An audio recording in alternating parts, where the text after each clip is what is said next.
Sapa kembali Bapak Ibu Saudara, Shalom. Ada sukacita pagi hari ini, amin. Kita semuanya percaya Roh Kudusnya telah dicurahkan untuk kita semua, sebab api kemuliaannya tercurah dari surga. Haleluya. Amin Tuhan. Haleluya.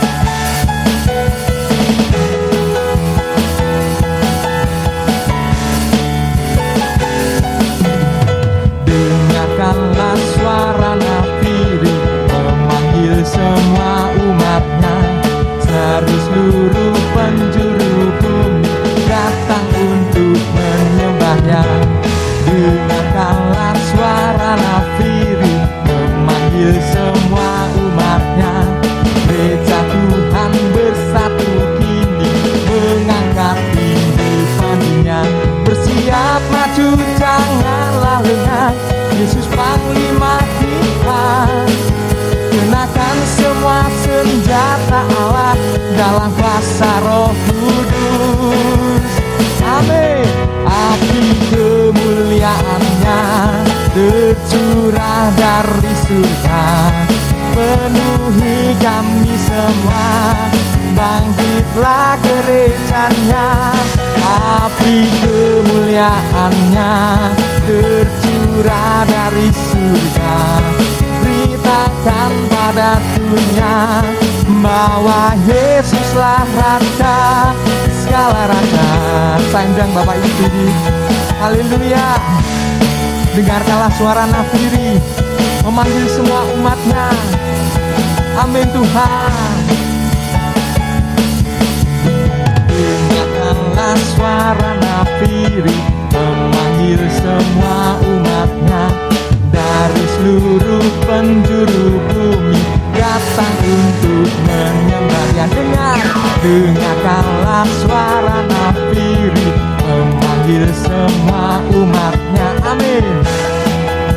Bersatu kini mengangkat tinggi pandinya. Bersiap maju janganlah gentar, Yesus Panglima kita. Amin. Kenakan semua senjata Allah dalam kuasa Roh Kudus. Sebab api kemuliaannya, api kemuliaannya tercurah dari surga, penuhi kami semua. Bangkitlah gerejanya, api kemuliaannya tercurah. Amin. Ya, beritakan pada dunia bahwa Yesuslah Raja. Api kemuliaannya tercurah. Amin Tuhan. Beri kami semua. Bangkitlah gerejanya, api kemuliaannya tercurah dari surga. Beritakan pada dunia bahwa Yesuslah Raja segala raja, segala raja, segala raja. Amin. Segala raja. Beri kemuliaan bagi nama Tuhan. Silakan duduk Bapak Ibu Saudara. Puji nama Tuhan. Kita semuanya percaya api kemuliaannya tercurah dari surga, memenuhi kita semua. Kita persiapkan hati kita untuk mendengarkan firman Tuhan. Satu pujian, lingkupi kami Tuhan, lingkupi kami dengan kuasa-Mu, lingkupi kami dengan Roh-Mu Tuhan. Engkaulah kekuatan kami. Haleluya.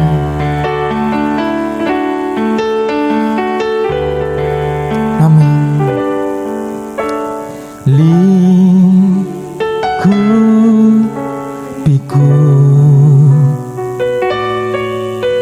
dengan sayap-Mu,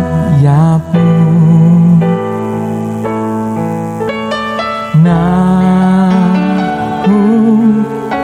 ngikut. Berfirmanlah Tuhan dengan kuasa-Mu di badai bergelora,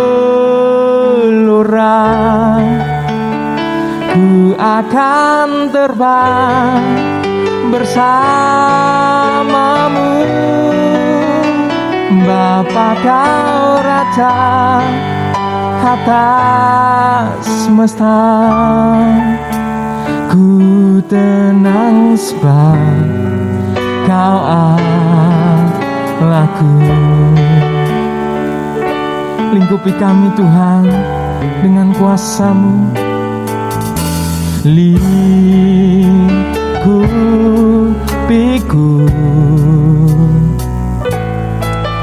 dengan sayap-Mu. Naungi kami semua Tuhan, naungiku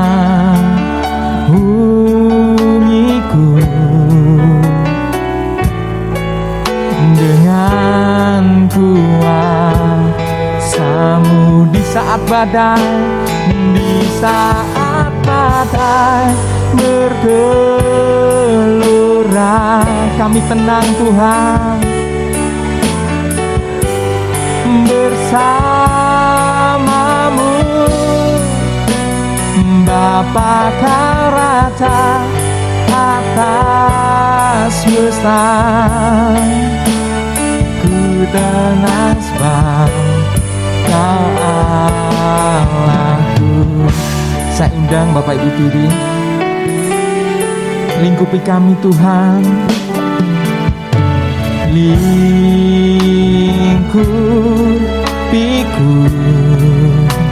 amin Tuhan, dengan sayap-Mu. Kami rindu firman-Mu Tuhan, ikut dengan kuasa-Mu. Di saat saya serahkan pada Gembala, bergelora,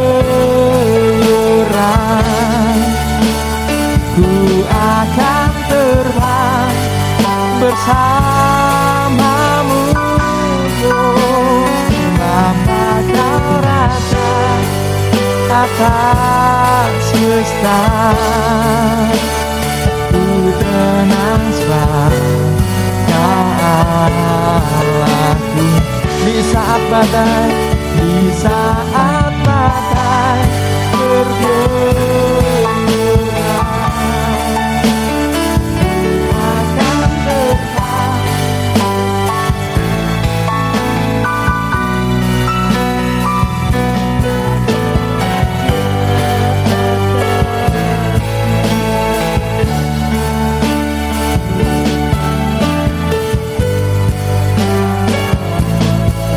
Di saat badai,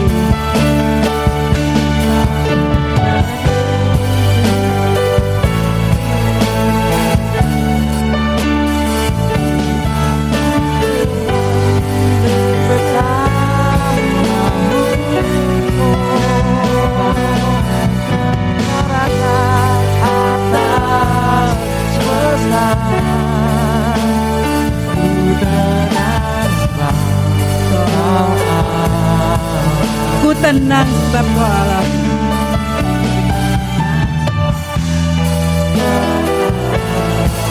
Ku tenang,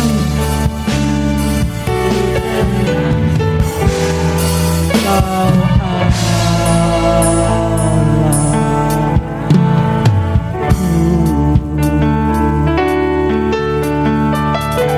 Inilah pengakuan kami Tuhan, di saat badai bergelora dalam kehidupan kami, kami akan merasa tenang karena Engkau berada bersama dengan kami. Terima kasih untuk lawatan-Mu bagi kami pagi ini, dan kami bersyukur saat ini kami boleh merasakan Engkau hadir di tengah-tengah kami melalui kuasa Roh Kudus-Mu. Engkau urapi kami semua Tuhan, biar setiap puji-pujian yang sudah kami naikkan boleh merupakan dupa yang harum bagi Engkau, dan Engkau berkenan untuk menerimanya.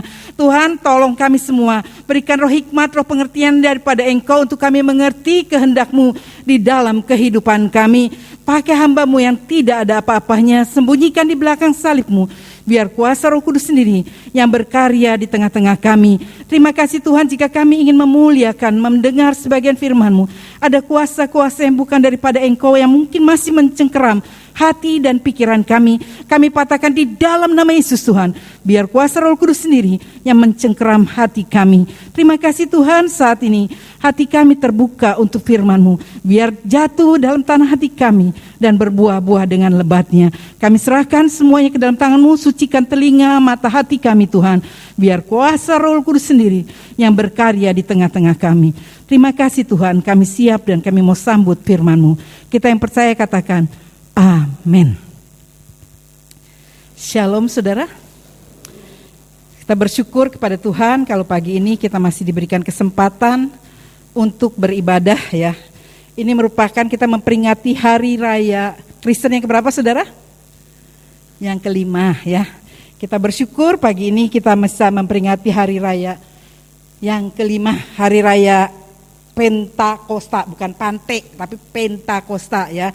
Hari raya ke-50 sesudah Yesus bangkit dari kematian, dan saat ini kita akan mendengarkan firman Tuhan, hidup dalam kuasa Roh Kudus. Kita akan belajar bagaimana hidup dalam kuasa Roh Kudus ya.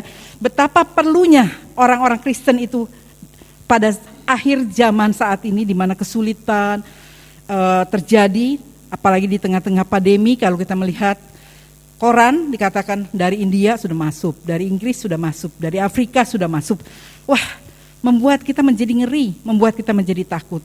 Tapi kalau kita memiliki kuasa Roh Kudus di dalam kehidupan kita, Roh Kudus sendirinya akan meneguhkan kita, membuat kita lebih bersandar, bukan akal dan kemampuan kita, tapi bersandar kepada Tuhan. Hari hari Pentakosta adalah hari yang ke-50 setelah Yesus bangkit dari antara orang mati. Hari Pentakosta adalah hari pencurahan Roh Kudus bagi murid-muridnya di loteng Yerusalem. Hari Pentakosta adalah hari yang sangat berarti bagi gereja Tuhan di bumi ini ya. Karena peristiwa Pentakosta adalah peristiwa kebangkitan gereja Tuhan. Itu namanya baru gereja itu ada sesudah Yesus naik ke surga ya.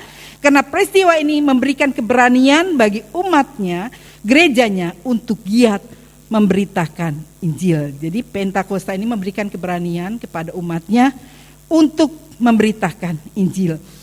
Bagian firman Tuhan ini menjelaskan kepada kita bahwa betapa pentingnya Roh Kudus itu bagi orang percaya. Ketika Yesus akan terangkat ke surga, Ia berpesan kepada murid-muridnya supaya mereka tidak meninggalkan Yerusalem sampai mereka diperlengkapi dengan kuasa dari tempat tinggi. Kita membaca dua ayat yang sangat sederhana, yaitu Efesus 5 ayat 18c. Ya, Efesus 5 ayat 18c berkata, dan Kisah Rasul 1 ayat 8. Tetapi hendaklah kamu penuh dengan roh. Tetapi hendaklah kamu penuh dengan roh. Kisah Rasul 1 ayat 8 berkata, tetapi kamu akan menerima kuasa kalau Roh Kudus turun ke atas kamu, dan kamu akan menjadi saksiku di Yerusalem dan di seluruh Yudea dan Samaria dan sampai ke ujung bumi. Ya, Tuhan mengatakan harus mendengarkan ya di dalam Lukas tadi. Mengapa? Bagian sebelum Yesus terangkat ke surga dia berkata jangan tinggalkan Yerusalem. Kenapa? Karena Lukas 24 ayat 49 berkata, dan aku akan mengirim kepadamu apa yang dijanjikan Bapakku, tetapi kamu harus tinggal di dalam kota ini sampai kamu diperlengkapi dengan kekuasaan dari tempat tinggi, yaitu Roh Kudus.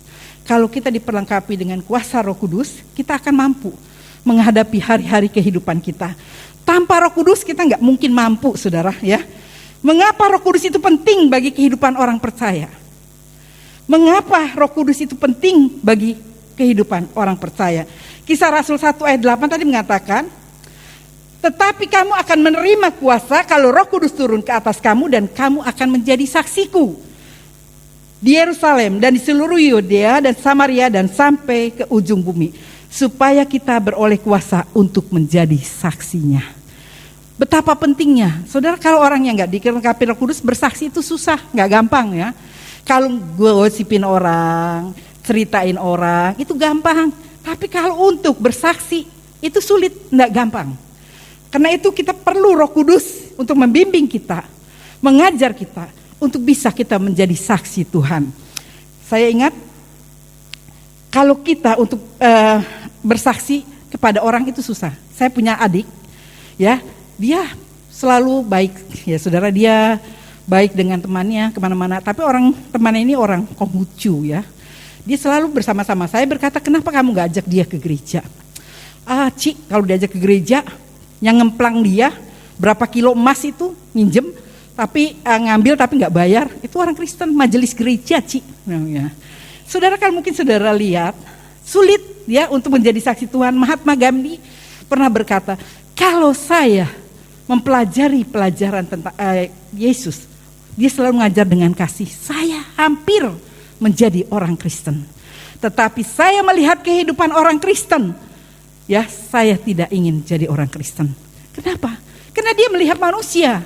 Kalau saudara lihat saya, saudara nggak mungkin jadi itu. Kalau kita ke gereja jangan lihat manusia. Pendeta pun manusia, terdiri dari darah dan daging, banyak berbuat salah, ya mungkin banyak mengecewakan. Tapi kalau kamu memandang kepada Tuhan, kamu tidak akan pernah kecewa. Dan saya berkata, wah, karena kalau orang Karawang mengatakan jatuh bantal atau jatuh guling, ya. Dia ngemplang, dia toko emas yang terbesar, tapi istilahnya apa kalau sini ya, kiloan kalau beli saudara. Jadi beli disosot-sosot, dijadiin lantaan-lantaan. Dia ngemplang emas dari toko-toko emas kecil, biasa jual ke situ, sampai dia jual berapa kilo itu ya. Enggak dibayar saudara. Tapi anaknya kuliah di Amerika, ada yang kuliah di luar negeri. Kenapa? Dengan uang itu, dia pegang sebagai bendahara gereja. Kita berpikir hidupnya rohani, tapi kenyataannya enggak.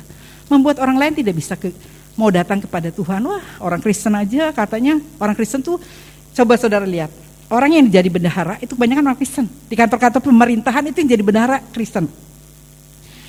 Di Pekundian ada beberapa jemaat kita yang kerja di provinsi. Ada yang kerja di provinsi, ada yang di Kota Madia. Selalu ya, saya bersyukur jemaat kita itu dijadikan bendahara.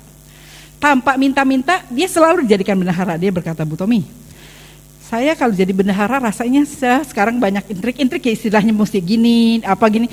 Saya bilang kita harus hidup jujur ya, jujur itu susah ya. Karena harus ada pengeluaran gini, rasanya bagaimana? Saya bilang, ya kamu mengundurkan diri dari situ. Kalau kamu merasa tidak nyaman, kamu mengundurkan diri. Kamu merasa enggak? Iya, saya merasa. Roh Kudus mengatakan itu salah, itu dosa. Selalu digelembungkan. Biaya perjalanan, hotel, makan, itu selalu digelembungkan, saudara ya. Dan dia mengatakan, saya tidak sejahtera. Saya tahu itu tidak seperti itu. Sesudah dia bicara, sebetulnya itu kan yang kirim dari sudah dibiayain semuanya.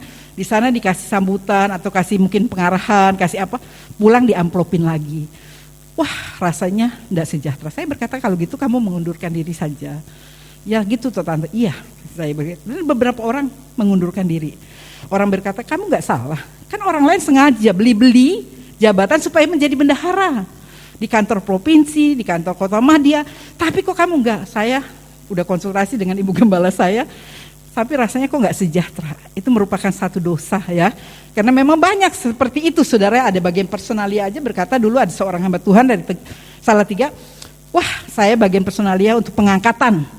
Banyak orang kasih amplop kepada saya waktu saya belum bertobat.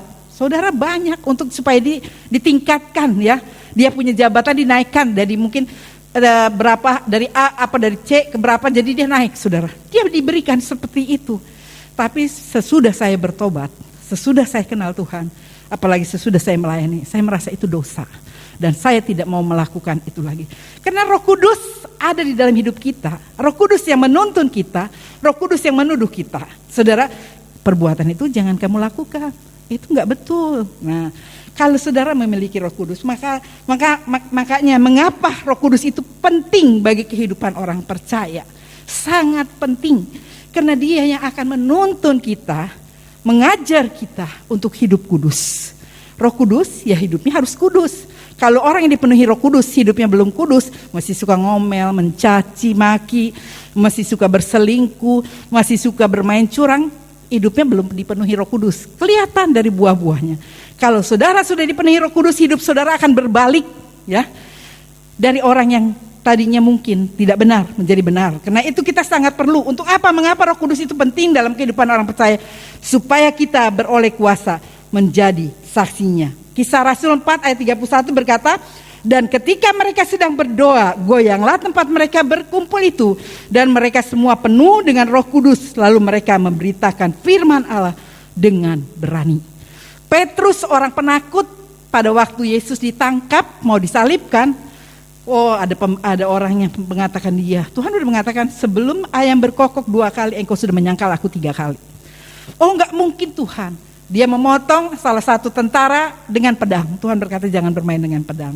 Ditempelin lagi, ya, telinganya jadi nempel lagi. Dengan seorang anak kecil berkata, ini pengikut daripada orang itu. Oh bukan, saya tidak kenal orang itu. Tapi ketika Roh Kudus dalam kehidupannya, terjadi perubahan. Kalau saudara bisa membaca di dalam Kisah Rasul 4, Kisah Rasul 4 ayat 5 sampai 10, di mana Petrus diberikan keberanian yang luar biasa. Pada saat Roh Kudus itu turun atas kehidupannya, terjadi perubahan yang luar biasa. Kisah Rasul pasal 4 ayat 5 sampai dengan 10 kita akan membacanya.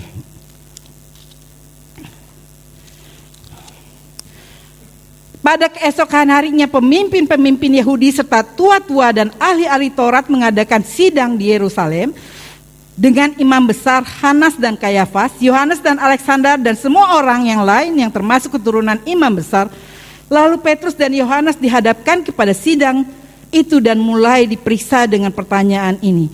Dengan kuasa manakah atau dalam nama siapakah kamu bertindak demikian itu? Maka jawab Petrus, penuh dengan Roh Kudus, hei pemimpin-pemimpin umat dan tua-tua, jika kami sekarang harus diperiksa karena suatu kebajikan kepada seorang sakit dan harus menerangkan dengan kuasa manakah orang itu disembuhkan, maka ketahuilah oleh kamu sekalian dan oleh seluruh umat Israel bahwa dalam nama Yesus Kristus orang Nazaret yang telah kamu salibkan tetapi yang telah dibangkitkan Allah dari antara orang mati, bahwa oleh karena Yesus itulah orang ini berdiri dengan sehat sekarang di depan kamu.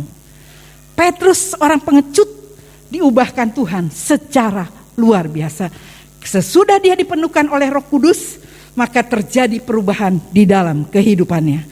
Kalau saudara selama ini mungkin dalam menghadapi hari-hari hidup kita, penuh dengan ketakutan, penuh dengan kegelisahan, kita sangat membutuhkan Roh Kudus di dalam kehidupan kita. Karena Roh Kudus yang memampukan kita untuk berjalan di tengah-tengah dunia yang seperti sekarang ini. Tanpa Roh Kudus kita nggak mungkin, saudara. Tanpa Roh Kudus kita nggak mungkin bisa melakukan segala sesuatu. Kalau saudara juga baca dalam Rasul 5 ayat 27 sampai 29 dikatakan di mana? Dikatakan supaya kita dikatakan Petrus dan Yohanes tidak takut terhadap tekanan serta ancaman dari mahkamah agama. Dia nggak takut, diancam dia nggak takut. Kenapa? Karena dia tahu orang yang penuh dengan Roh Kudus hidupnya penuh dengan keberanian. Orang yang pengecut dan penakut itu orang yang belum dikuasai oleh Roh Kudus. Dalam Roma 8 ayat 15 dan 16 mengatakan, Roma 8 ayat 15 dan 16, sebab kamu tidak menerima roh perbudakan yang membuat kamu menjadi takut lagi, tetapi kamu telah menerima roh yang menjadikan kamu anak Allah. Oleh roh itu kita berseru ya Aba, ya Bapa. Roh itu bersaksi bersama-sama dengan roh kita bahwa kita adalah anak-anak Allah. Jadi kalau roh Allah ada di dalam kehidupan kita nggak jadi penakut lagi. Ya, saya membaca satu kesaksian yang sangat-sangat. Ada anak umur 10 tahun saat ini, anak ini selalu tiap malam nggak bisa tidur. Ya, akhirnya ibunya panggil pendeta. Kenapa? Anak ini berkata dia takut mati. Ya, karena saudara, anak-anak zaman sekarang dia takut mati, ketularan COVID, takut apa? Orang yang nggak penuh dengan Roh Kudus pasti akan mengalami ketakutan yang luar biasa. Kalau kita dekat dengan Tuhan, Roh Kudus ada di dalam kehidupan kita, pasti kita mampu. Kalau saya ingat, kok bisa ya, saya bisa tahan waktu suami saya dikasih tahu meninggal, saya nggak blank ya istilahnya. Tapi Tuhan persiapkan saya berapa lama? 1 tahun. 1 tahun setiap jam 4 pagi Tuhan suruh saya berdoa 4 sampai jam 5 setiap hari, tidak pernah bolong. Dan di situ Tuhan memberikan kekuatan. Pada saat saya dikasih tahu, orang-orang berkata, kok Bu Tommy kuat ya? Bukan kuat. Kalau saya terus terang saya nggak kuat. Kalau nggak Roh Kudus yang memimpin saya, ya waktu dikatakan, Bu, suaminya sudah tidak ada, Ibu bisa datang ke sini. Kalau saya lihat orang-orang yang ditinggal, ya maaf Bu Bagio dulu, kayaknya kehilangan roh separuh ya. Juga saya beberapa jemaat yang ditinggal suaminya itu, saya melihat kayak separuh jiwanya sudah hilang. Tetapi saya dikasih ketenangan, saya bisa cari bagaimana untuk pemakamannya. Dan saya ingat satu hal, bahwa suami saya tidak mau dimakamkan di tempat pemakaman COVID. Dan saya, karena adik saya dikatakan dimakamkan, malam-malam itu juga meninggal jam 12 di tempat COVID, dan tidak boleh untuk bikin pusaranya gitu, nggak boleh saudara. Kenapa? Kalau banyak yang meninggal, nanti ditumpuk. Jadi sampai suaminya berkata, boleh nggak saya beli tanah anak adik saya ini, istrinya, tanah segitu nggak boleh. Itu karena punya pemerintah. Jadi nanti kalau dia terlalu banyak itu ditumpuk lagi di atas. Jadi dia tidak ada pusaranya, tidak ada kuburannya, saudara. Waktu itu ditanya, Bu, apa Ibu mau dimakamkan di tempat pemakaman? Saya bilang enggak. Saya mau dimakamkan di pemakaman umum kalau bisa. Karena saya mau suami saya punya tempat istilahnya pusara ya namanya, walaupun kami nggak akan mungkin sering-sering kunjungi. Tapi kan ada, wah ini makam suami saya. Kalau adik saya sampai bilang, iya sih, makanya dia dari RT sudah 16 tahun jadi RT, dia letakin jabatannya. Kenapa? Karena di pemakaman itu istrinya 20 tahun jadi posyandu. Masa mau dimakamkan untuk beli tanah itu aja tidak boleh. Jadi nanti kalau ada yang mati itu ditindih-tindih, dia gak punya makam saudara. Jadi hilang sama sekali. Dan saya ingat itu. Saya mau dimakamkan, jadi saya meminta tolong ketemukan saya dengan tempat atau orang yang bisa memakamkan, pemakaman mana saja ya. Dan saya bisa menangani dengan baik saudara. Kalau secara manusia mungkin blank, gak bisa berpikir bagaimana. Juga waktu dikatakan, Bu, bawa bajunya, saya pilih, dia pulang ke rumah di antara anak saya pilih bajunya, jasnya yang dia biasa pakai, bajunya. Tapi saya gak bisa lihat, dan saya berkata, tolong kalau memang ini dipakaikan pakaiannya, tolong difoto dan fotonya dikirim ke saya. Dan benar. Jadi waktu suami saya dimandikan, dipakein baju, itu ada fotonya di saya. Ya, saya jadi bisa ngelihat bahwa benar apa yang saya lihat, saya beli petinya, pakaiannya, itu semua dipakaikan. Lalu sesudah pakaiannya rapi, digulung pakai plastik sampai 3 kali, saudara. Sampai benar-benar tertutup. Waduh, saya berpikir suami saya sebetulnya kalau lihat gitu kasihan ya. Tapi kita nggak boleh, anak saya mau nginceng aja nggak bisa. Tapi di situ saya dikasih ketenangan luar biasa oleh Tuhan. Kalau mungkin saya saat itu tidak punya Roh Kudus, saya nggak tahu bagaimana saya harus berbuat, apa yang harus saya lakukan. Mungkin saya nggak bisa berpikir dengan jernih. Tapi karena Roh Kudus ada di dalam kehidupan saya, Dia yang menuntun saya harus begini. Saya bisa ketemu dengan orangnya, dimakamkannya di mana, dan apa yang harus saya lakukan. Itu semua, dan saya bisa menghubungi Frankie untuk sama Tommy Gultom untuk doa di sana. Karena saya mau ikut nggak usah banyak-banyak Bu Tommy katanya. Saudara, luar biasa. Jadi mengapa Roh Kudus itu penting bagi orang percaya? Supaya kita bisa menjadi saksinya, supaya kita beroleh keberanian untuk memberitakan Injil, supaya kita tidak lagi hidup diperbudak oleh dosa. Apa pengaruh Roh Kudus bagi orang percaya? Pengaruhnya, Yohanes 16 ayat 13. Pengaruh Roh Kudus bagi orang percaya dikatakan, tetapi apabila Ia datang, yaitu Roh kebenaran, Ia akan memimpin kamu ke dalam seluruh kebenaran, sebab Ia tidak akan berkata-kata dari dirinya sendiri, tetapi segala sesuatu yang didengarnya itu lah yang akan dikatakannya, dan Ia akan memberitahukan kepadamu hal-hal yang akan datang. Jadi kalau Roh Kudus ada, pengaruh Roh Kudus bagi orang percaya membuat atau menuntun orang percaya untuk hidup dalam kebenaran. Jadi mengapa Roh Kudus itu penting? Supaya kita bisa menjadi saksi Tuhan. Apa pengaruh Roh Kudus itu bagi orang percaya? Membuat atau menuntun orang percaya untuk hidup dalam kebenaran. Juga Yehezkiel 36 ayat 24 dan 28, saudara bisa membacanya. Hidupnya dipulihkan, diubahkan, hidup dalam ketaatan dan kerendahan hati. Tadinya mungkin hidupnya hanya untuk dirinya sendiri, foya-foya, tapi diubahkan Tuhan secara luar biasa kalau Roh Kudus itu datang. Raditya Oloan, secara manusia dia berkata waktu itu, dia sudah jadi pendeta, tapi terjadi perpisahan dengan istrinya. Kenapa? Karena hidupnya belum diubahkan.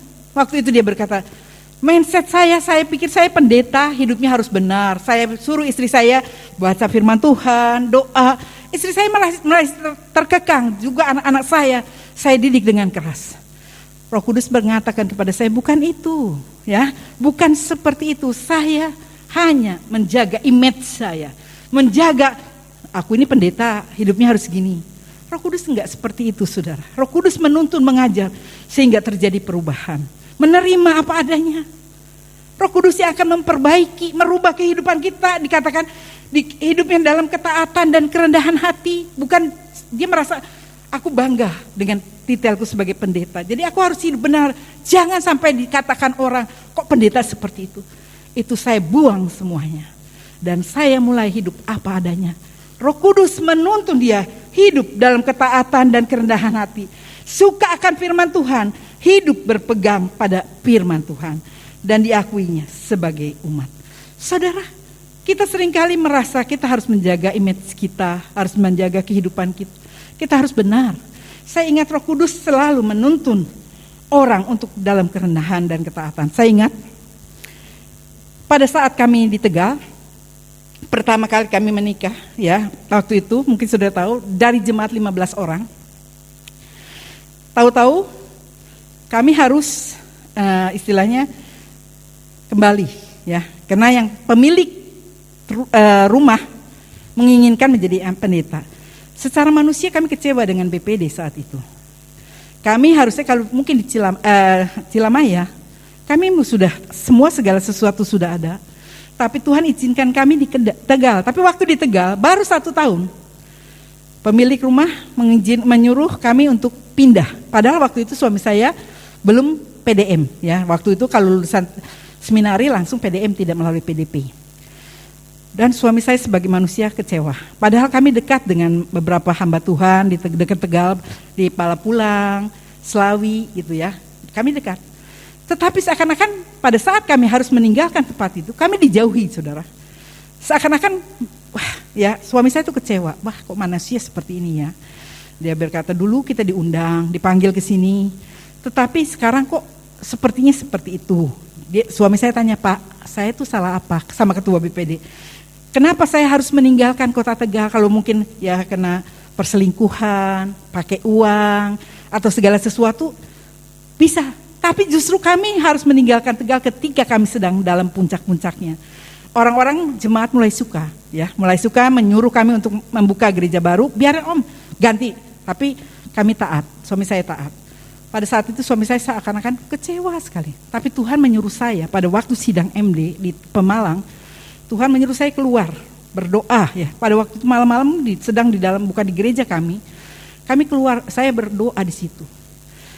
Dan Tuhan meneguhkan saya, kamu harus menjadi penolong bagi suamimu. Lalu saya berkata kepada suami saya, kamu gak usah takut. Kalau kita harus meninggalkan ini gak takut. Pasti Tuhan kasih kita lebih besar. Suami saya berkata, bagaimana lebih besar? Orang sekarang aja yang kecil kita harus pergi. Pasti. Gak tahu Tuhan pakai mulut saya untuk mengatakan, dan kamu nanti akan dilantik sama-sama dengan om yang di situ, yang ingin jadi pendeta. Gak usah takut, pasti Tuhan kasih kita lebih besar. Saya berkata seperti itu. Memang secara manusia, secara daging saya senang. Tapi Tuhan memakai mulut saya untuk bernubuat, meneguhkan suami saya. Dan saya berkata, kamu gak perlu takut, pasti. Dia bilang, dari mana? Seakan-akan yang di sini aja, yang dekat-dekat ya, dia melamar supaya jadi pengerja di daerah Pemalang atau mana, enggak. Mereka semua menjauhi. Secara manusia kami kecewa dengan BPD saat itu, tapi kami bersyukur. Kami taat kepada Tuhan. Tuhan pimpin dan Tuhan pindahkan kami ke tempat yang lebih besar, itu di Semarang. Secara manusia, saudara, Tuhan udah tahu. Dan betul seharusnya sidang MD itu diadakan pada tahun itu. Ditunda 1 tahun, sehingga pada saat pelantikan PDM, itu suami saya bersama-sama dengan dia. Itu nubuat yang Tuhan berikan melalui hidup saya, dan saya percaya. Apapun yang terjadi, pasti Tuhan berikan kekuatan kepada kita. Kalau ada Roh Kudus di dalam kehidupan kita. Betapa perlunya Roh Kudus dalam hidup kita. Kalau saudara dipenuhkan dengan kuasa Roh Kudus, waduh senangnya setengah mati. Saya ingat, saya bersyukur pada nenek saya. Dia yang mengajar saya untuk doa setiap pagi. Pada saat pencurahan Roh Kudus saya ikut di situ dan saya dipenuhi di situ pada saat umur saya 18 tahun. Wah, saudara, saya meler apa enggak? Tadi saya pemalu, pendiam, enggak suka bergaul. Tuhan rubahkan demikian. Hati saya bahagia, senang kalau saat Roh Kudus datang dalam kehidupan kita, sukacita melebihi dapat apa mungkin suami, anak atau segala sesuatu, rasanya sukacita. Karena Roh Allah ada di dalam kehidupan kita. Enggak bisa saya gambarin. Betapa bahagia. Setiap hari pengen ketemu Yesus. Pengen berdoa, waktu berdoa tuh rasanya enggak pernah selesai ya. Waktu berdoa kita 1 jam itu rasanya pendek ya. Terus pengen memuji, menyembah, mengagungkan Tuhan. Itu terasa sekali ya. Merasa begitu dekat dengan Tuhan dan ada sukacita di dalam kehidupan, terjadi perubahan ya. Dan saya percaya kalau memang kita dipenuhi oleh Roh Kudus, terjadi perubahan dalam kehidupan kita. Bukan kita yang menilai, tapi orang lain yang menilai. Seorang penakut seperti Petrus menjadi orang yang berani. Seorang pemalu menjadi orang yang baik. Kalau Roh Kudus itu ada di dalam kehidupannya, dia mengubah seseorang. Kita adalah kitab kiriman yang terbuka, yang bisa dibaca oleh semua orang. Kalau saudara berkata, wah bisa bicara bahasa roh, tapi hidupnya tetap penuh dengan umpatan, penuh dengan caci maki, penuh dengan kemarahan, iri hati, itu belum. Karena Roh Kudus memiliki buah-buah kasih, sukacita, mengampuni, mengasihi. Itu buah-buah roh ada dalam kehidupannya. Jadi dikatakan dalam Timotius 1 ayat 7 berkatakan, sebab Allah memberikan kepadaku bukan roh ketakutan, melainkan roh yang membangkitkan kekuatan, kasih dan ketertiban. Jadi mengapa Roh Kudus itu penting? Apa pengaruh Roh Kudus? Roh Kudus memberikan kita tidak hidup dalam ketakutan lagi. Seringkali saat-saat seperti ini banyak orang telepon saya, Bu Tommy, tolong ya, saya gak berani keluar udah 1 tahun lebih. Saya takut ya. Saya berkata, Tuhan berkata jangan takut, kalau roh ketakutan itu dari setan, dari iblis. Tuhan memberikan kepada kita roh keberanian. Karena roh yang ada dalam kita lebih besar. Kenapa Tuhan katakan roh keberanian? 1 Yohanes 4 ayat 4 berkata, kamu berasal dari Allah anak-anakku, dan kamu telah mengalahkan nabi-nabi palsu itu. Sebab roh yang ada di dalam kamu lebih besar daripada roh yang ada di dalam dunia ini. Karena kalau kita dipenuhi dengan kuasa Roh Kudus, roh yang ada di dalam hidup kita itu lebih besar daripada segala roh yang ada di dalam dunia ini. Jadi nggak perlu hidup dalam ketakutan. Wah, nanti kalau saya kena COVID, apalagi kalau sekarang lihat hasil penelitian dari India sudah masuk, dari Inggris sudah masuk, dari Afrika sudah masuk, tanpa gejala apa-apa, tahu-tahu parunya penuh 2 hari mati. Wah, membuat orang menjadi takut. Tapi kalau kita dekat dengan Tuhan, kita percaya kepada Tuhan, hidup mati kita ada di dalam tangan Tuhan. Kita nggak perlu takut, saudara. Kalau memang waktunya sudah mati, waktunya ya dimanapun kita bisa mati. Jangankan kena COVID, tidur aja bisa mati. Ya, orang yang terkenal, istri daripada seorang, suami daripada seorang bintang film yang hidup sehat, mau jadikan satu iklan daripada alat kesehatan. Akhirnya meninggal, dia menjaga tidak minum, tidak mabuk, tidak apa. Tapi kenyataannya ya orang berkata seperti itu ya. Memang sudah waktunya. Jadi hidup kita itu ada dalam tangan Tuhan. Karena itu nggak perlu takut. Ya saudara ya, pengaruh Roh Kudus itu sangat besar bagi orang percaya. Dikatakan bagaimana sikap hidup orang yang dikuasai oleh Roh Kudus. Menampakkan atau menghasilkan, menunjuk buah-buah roh. Orang yang dipenuhi oleh Roh Kudus dikatakan yaitu penuh ada kasih, sukacita, damai sejahtera, kesabaran, kemurahan, kebaikan, kesetiaan, kelemah lembutan, penguasaan diri, tidak gila hormat, tidak saling menentang dan tidak saling mendengki. Galatia 5 ayat 22 sampai 26. Saudara baca di rumah. Menampakkan atau menghasilkan, menunjukkan buah-buah roh. Bagaimana sikap orang yang dikuasai oleh Roh Kudus? Kalau yang saudara berkata saudara bicara kalau doa selalu berbahasa roh. Tapi hidupnya meditit ya, saudara, itu belum dirubahkan. Ada kasih, ada sukacita, suka memberi, ada damai sejahtera. Kalau orang yang penuh dengan Roh Kudus, hidupnya tidak egois, tidak mementingkan diri sendiri. Kisah Rasul 2 ayat 41 ayat 40 dikatakan hidup dalam persekutuan dengan Tuhan. Hidup dalam persatuan. Ya selalu saling mengasihi, mau berbagi. Di mana jemaat mula-mula mereka saling membagi, yang punya, yang enggak punya saling memberi. Tidak hidup hanya untuk dirinya sendiri, tetapi dia mau saling berbagi, ya. Untuk orang yang susah dia mau terbeban. Juga mereka hidup jujur, tidak hidup egois, tidak mencari nama. Bagaimana caranya untuk menerima kuasa Roh Kudus? Tadi katakan bagaimana sikap hidup orang yang dipenuhi kuasa Roh Kudus. Sekarang bagaimana caranya untuk menerima kuasa Roh Kudus? Kisah Rasul 2 ayat 20, Kisah Rasul 2 ayat 38. Bertobatlah dan hendaklah kamu masing-masing memberi dirimu dibaptis dalam nama Yesus Kristus untuk pengampunan dosa. Maka kamu akan menerima karunia Roh Kudus. Di sini dikatakan Rasul 2 ayat 38, bertobat dan hendaklah kamu masing-masing memberikan dirimu dibaptis dalam nama Yesus Kristus untuk pengampunan dosa, maka kamu akan menerima kuasa Roh Kudus. Saudara, mungkin ada yang sudah lama beribadah kepada Tuhan, tapi sampai saat ini belum dibaptis. Salah satu syaratnya untuk terima Roh Kudus adalah dibaptis. Memang di sini juga ada yang belum dibaptis penerima, ya ada, itu yang terkecuali. Tetapi syaratnya baptisan air merupakan salah satu pengakuan kita bahwa kita jadi pengikut Kristus, yaitu mau dibaptis, ya. Hidup baru di dalam Kristus. Itu merupakan lambang pengakuan kita lakukan itu. Dan kemarin orang sudah tua, jemaat kami di Pekunden berkata, Bu Tommy, suami saya sekarang udah sakit-sakitan. Waktu ada Pak Tommy almarhum, sering kami ingatkan, kenapa nggak mau dibaptis? Ya, oh nanti aja. Tapi kemarin dia berkata kepada saya, ini sekarang suami saya sakit-sakitan dan dia minta dibaptis. Nanti kalau Tuhan panggil, nanti Tuhan nggak kenal katanya. Ya, saya berkata, iya boleh. Saya konsultasi dengan ketua BPD, dengan MP, ya MP GBI, Tante Oli Mesa. Tante, ini ada orang saat ini kita kan kalau dibaptis di kolam baptisan dalam keadaan seperti ini orang nggak mau.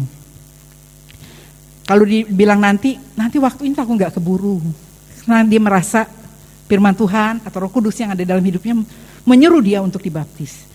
Lalu saya berkata, Prank sama Tommy Gultom kamu layani.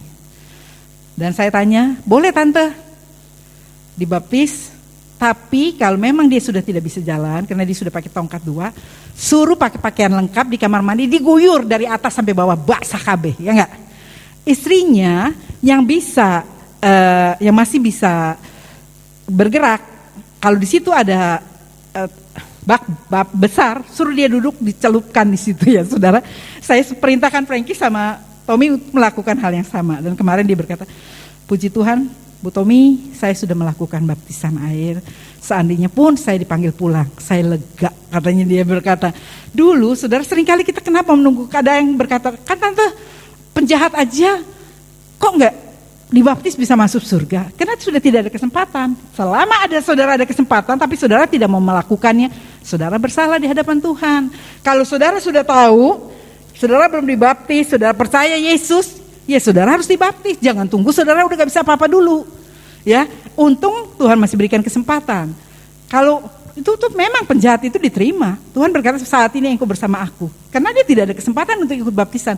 Yesus sendiri sudah memberikan teladan. GBI tidak percik, tapi dibaptis selam. Yesus datang dibaptis oleh Yohanes Pembaptis secara selam. GBI mengikuti aturan seperti itu. Dan jemaat kami yang di Pekunden dulu, orang tua, pingin ya dibaptis, tapi gak bisa. Suami saya mengajarkan perminyakan, diurapi, karena sudah di dalam ICU saudara, sudah di ICU, dia minta ya, pingin tolong panggil pendetaku ya, untuk padahal anak-anaknya majelis di GKI, majelis di GKMI ya, saat itu. Tapi dia minta, karena dia ikut kami pada saat saya di Pekunden, dia mulai lihat kehidupan kami dan dia mau ikut Tuhan. Lalu pada saat itu dia sudah cukup umur, dia berkata, dia dengar firman Tuhan, orang yang percaya kepada Yesus harus baptis. Dia berkata, saya ingin suami saya perminyakan, jadi tidak dibaptiskan karena memang dia sudah di dalam ICU. Saudara, jadinya bagaimana cara untuk menerima kuasa Roh Kudus? Bertobat, Masing-masing memberi dirimu dibaptis untuk pengampunan dosa, dan maka kamu akan menerima karunia Roh Kudus. Koyakanlah hatimu, jangan pakaianmu, atau rendahkan hatimu di dalam Yoel 2 ayat 13. Koyakanlah hatimu dan jangan pakaianmu, berbaliklah kepada Tuhan Allahmu, sebab Ia pengasih dan penyayang, panjang sabar dan berlimpah kasih setianya. Untuk menerima kuasa Roh Kudus, kita harus bertobat, berbalik, merendahkan diri. Yohanes 7 ayat 37-9, rendahkanlah rindu dan haus akan firman Tuhan. Kita harus rindu dan haus akan firman Tuhan, maka kita dipenuhkan oleh kuasa Tuhan. Jadi kalau saudara rindu, Tuhan selalu menyediakan rohnya bagi kehidupan kita. Kita rindu Tuhan, saya rindu, penuhi saya dengan kuasa. Tanpa Roh Kudus kita gak akan muat. Saya sendiri merasakan kalau tanpa Roh Kudus di dalam kehidupan saya gak kuat, saudara. Saya gak mampu. Kok bisa saya ngatakan itu? Karena Roh Kudus yang mengingatkan saya. Saya sering kali berpikir, aduh sekarang saya sendirian. Roh Kudus mengingat saya, kamu gak sendirian Teni. Aku selalu bersama dengan kamu. Pada saya merasa gak mampu, kamu mampu. Karena aku yang memampukan kamu. Roh Kudus itu selalu ada dalam kehidupan saya. Pada saat saya merasa, kok seperti ini? Tuhan berkata, pulangkanlah segala kesusahanmu kepadaku. Karena aku memperdulikan kamu. Jadi kalau kita penuh dengan Roh Kudus itu selalu berbicara di dalam hati kita. Di dalam batin kita, menghibur kita dikala kita susah, mengingatkan kita dikala kita berbuat salah, dan Dia menunjukkan jalan apa yang harus kita lakukan. Betapa pentingnya kuasa itu bagi kehidupan setiap orang yang percaya. Sudahkah saudara dibaptis atau penuh dengan kuasa Roh Kudus? Kalau belum, buka hati saudara. Kalau enggak, kita enggak akan sanggup dalam menghadapi hidup kita yang saat-saat ini di mana pandemi terjadi, semakin merajalela, keadaan dunia bukan semakin baik. Kita perlu kuasa itu di dalam kehidupan kita. Kesimpulannya, Roh Kudus merupakan kunci kekuatan kita dalam menghadapi tekanan dalam hidup ini. Rendahkanlah dirimu untuk dipimpin Roh Kudus sehingga kita akan melihat pertolongannya nyata atas hidup kita. Jadi Roh Kudus merupakan kunci kekuatan kita di dalam menghadapi tekanan dalam hidup ini. Dan rendahkanlah dirimu untuk dipimpin Roh Kudus sehingga kita akan melihat pertolongannya nyata dalam kehidupan kita. Rindukah saudara untuk dipenuhi Roh Kudus? Kalau saudara rindu, maka saudara akan menerimanya. Hati yang rindu, hati yang terbuka bagi Roh Kudus, maka Dia akan hadir di dalam kehidupan kita. Amin. Saudara, kita undang pemain musik. Kita menyanyikan satu lagu, Allah Roh Kudus penuhi kami. Saudara yang rindu, yang sampai saat ini sudah sekian lama saudara menjadi pengikut Kristus, tapi belum dipenuhi oleh kuasa Roh Kudus. Saudara minta, Tuhan saya rindu. Saya perlu, karena untuk memimpin hidup saya, apa yang harus kita lakukan, apa yang tidak boleh kita lakukan. Roh Kudus selalu menolong kita, mengingatkan kepada kita untuk kita hidup benar di hadapannya. Allah Roh Kudus penuhi kami. Kita berdiri bersama saudara, kita nyanyikan lagu ini.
Kita nyanyi dari mulamu.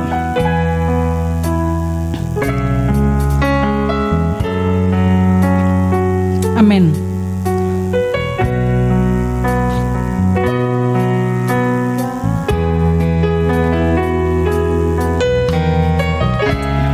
Terima kasih Yesus. Oh haleluya. Engkau tolong kami Tuhan. Kami rindu, kami butuh kuasa-Mu. Oh haleluya. Roh Kudus sudah dicurahkan tuh bagi semua orang yang rindu dan haus.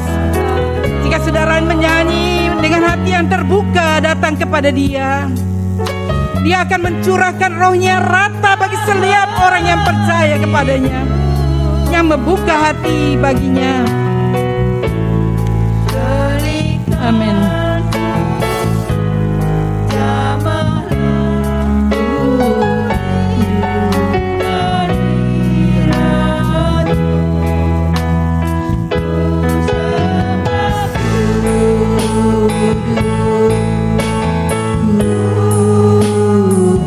Haleluya Yesus. Haleluya. Oh haleluya Yesus. Buka hatimu saudara. Tuhan ada di sini. Engkau mau terima Roh Kudus kalau engkau membuka hati dengan segala kerendahan hati. Dengan kerinduan berkata, Tuhan penuhkan baptisan kami dengan Roh-Mu.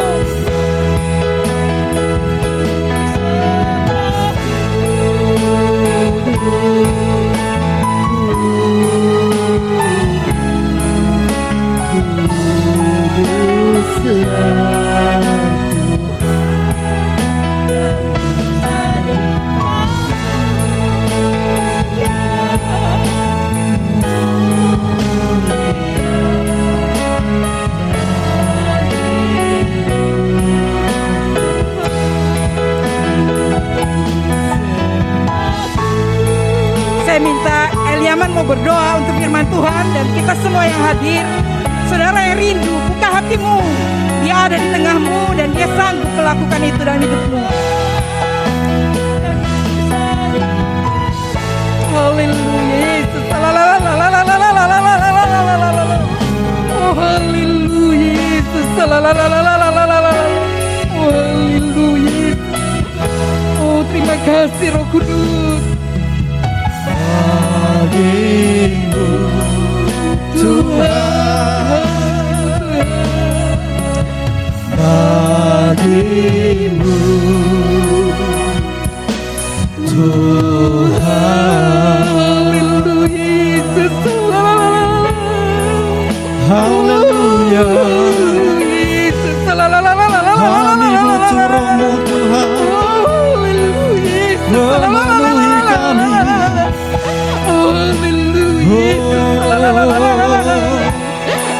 Kami perlu Roh Kudus, jamah kami.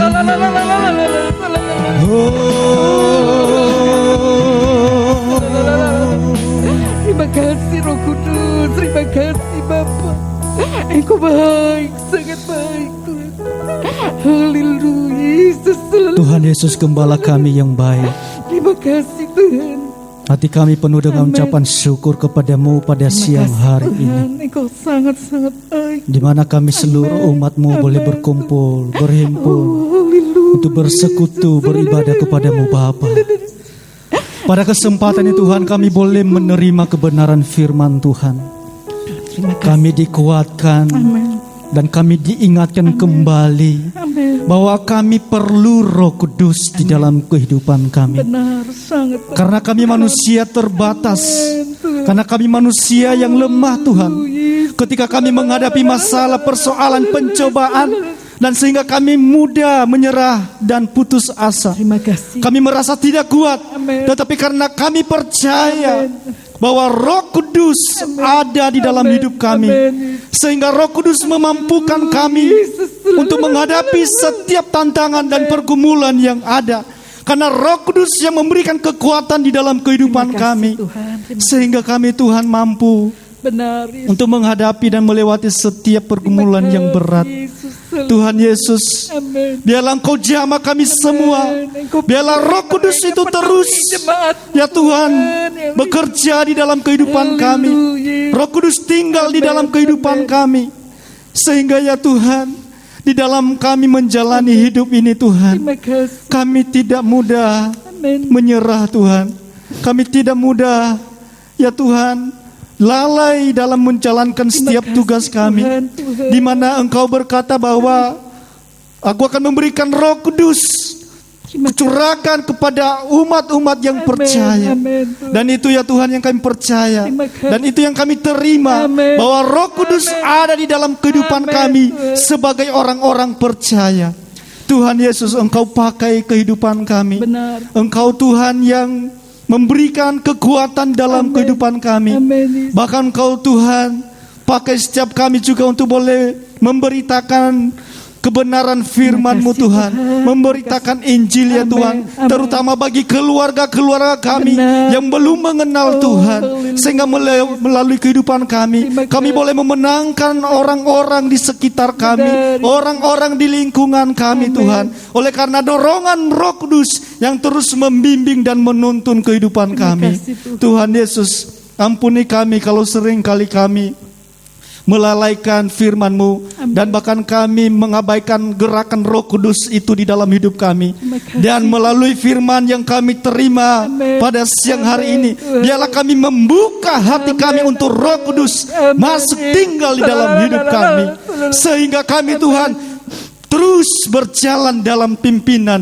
dan tuntunan Roh Kudus Tuhan. Terima kasih, Bahkan Tuhan. ketika kami tidak bisa berdoa, Roh Kudus yang menolong kami, Amin. Roh Kudus yang membantu kami. Amin. Dan lebih lagi Tuhan, dalam melakukan kegiatan dan pekerjaan kami, pelayanan kami, kami percaya Roh Kudus yang terus memampukan Amin. kami. Amin. Terima kasih Bapak, Engkau memberkati Ibu Gembala yang Amin. sudah menyampaikan isi hatimu untuk kasih, kami. Tuhan. Engkau memberkati dalam kesehatan. Amin. Engkau memberkati di dalam pelayanan. Terima kasih. Lebih-lebih Tuhan, Engkau memberikan kekuatan di dalam menjalani hari-hari Tuhan. Terima kasih. Engkau yang memberikan kesehatan selalu, baik juga Alfred Tuhan. Terima kasih. Engkau memberkati keluarga ini Terima Tuhan. kasih, Roh Kudus. Sehingga ya Tuhan, dalam pelayanan Ibu Gembala, kami boleh semakin dikuatkan jemaat-jemaat, Terima semakin kasih, didewasakan iman kami di dalam Engkau Tuhan. Terima kasih, kasih untuk kami semua yang sudah mendengar dan menerima firman Tuhan ini ya Tuhan. Biarlah tidak hanya sekedar kami dengar, tetapi kami boleh ya Tuhan pelihara firman ini. Amin. Bahkan kami boleh praktekkan di dalam kehidupan Amin. kami. Kami tidak berjalan sendiri, Benar. tetapi kami berjalan bersama Tuhan. Terima kasih, Karena Tuhan. Roh Kudus yang selalu menyertai dan menuntun kehidupan kami. Terima kasih, Bapak, ini doa kami, inilah kerinduan kami, Amin. inilah harapan kami. Biarlah Roh Kudus terlalu tinggal dalam hidup kami, sehingga kami tidak hidup dalam jalan yang salah, tetapi hidup benar di hadapan Tuhan. Di dalam nama Yesus. Terima kasih Tuhan, Haleluya. kami juga menyerahkan Amin. seluruh jemaat-Mu yang datang pagi ini. Mungkin mereka datang dengan pergumulan, datang dengan masalah. Kami percaya jika Roh Kudus ada dalam kehidupan mereka, Roh Kudus memampukan mereka. Mukjizat terjadi, yang sakit disembuhkan, yang susah dihiburkan, yang sedang putus asa ada pengharapan baru. Karena di dalam Engkau selalu ada jalan keluar bagi setiap anak-anak-Mu. Tidak ada damai, Engkau berikan damai sejahtera-Mu melimpah atas rumah tangga daripada setiap anak-anak-Mu. Kami menyerahkan mereka yang sedang mungkin mengalami pergumulan dalam usaha mata pencarian mereka. Engkau juga membukakan jalan bagi mereka. Engkau memberkati setiap usaha mata pencarian daripada sidang jemaat-Mu. Kami terus berdoa untuk anak-anak-Mu yang sakit. Kami membawa Bapak Suyatno yang sakit. Engkau lawat, bangkitkan imannya untuk meraih kesembuhan daripada Engkau. Kami juga menyerahkan Bapak Bambang Tuhan ke dalam tangan-Mu. Engkau jamah, Engkau sembuhkan. Kami serahkan Ibu Tiniawati Setiawan, Ibu Lili Tuhan, bukan tim Mak Culan maupun Tuhan Ibu Indah Trimurti, Bapak Budiono Hadi Pranoto dan anak-anak-Mu Ibu Nuni Tuhan yang sakit. Lawatan-Mu nyata bagi mereka, dan kami percaya kuasa itu masih berlaku atas mereka. Jika mereka mau percaya, mukjizat terjadi. Terima kasih untuk pertolongan-pertolongan-Mu yang nyata bagi kami. Kami juga menyerahkan Tuhan umat-umat-Mu yang sudah melayani, para pelayan-pelayan-Mu Tuhan, baik penerima tamu, pemain musik, WL singer, apapun yang kami lakukan bagi Engkau, Engkau memberkati setiap Tuhan, yang kami lakukan untuk kemuliaan bagimu. Terima kasih untuk lawatan-Mu bagi kami. Terima kasih untuk berkat-berkat-Mu. Biar Roh Kudus sendiri berkarya di dalam kehidupan kami. Terima kasih Tuhan. Karena itu saudara, jika sebentar kita pulang, biar Roh Kudus sendiri yang akan memimpin kita. Angkat kedua tanganmu tuh. Diberkati oleh Tuhan rumah tanggamu, diberkati oleh Tuhan pekerjaanmu, diberkati oleh Tuhan anak cucumu, diberkati oleh Tuhan kesehatan tubuhmu.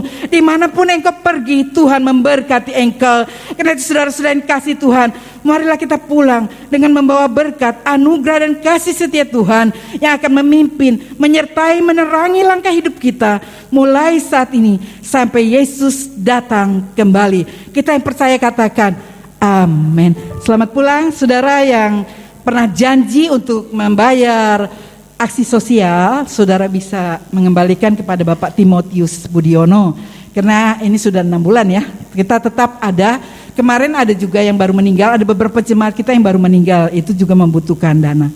Jadi saudara yang pernah berjanji untuk mengisi kas sosial bisa mulai mengisi.